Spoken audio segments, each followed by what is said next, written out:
Actually, it seemed so. Of course, neutrality was a concept of the Cold War.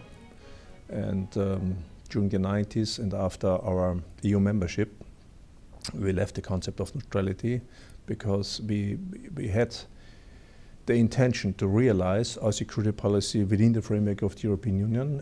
That's still valid, but as much as the European Union is not working in the context of CSDP, we have to look on our security by our own. So that's one aspect. And the other aspect is, of course, that as much as NATO and Russia are in a conflicting relationship, as much we are going into a neutral position because we don't want to be part of this kind of escalation process.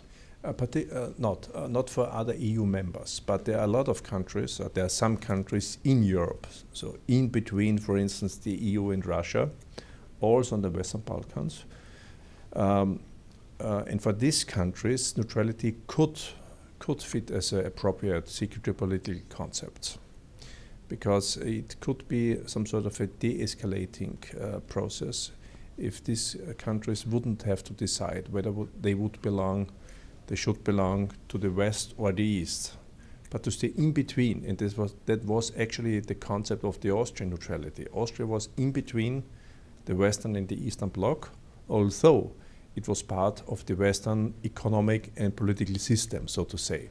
And I think this model could fit to some countries in Eastern Europe and also on the Western Balkans. I don't think so, actually, because we don't see this kind of military escalation in the coming years.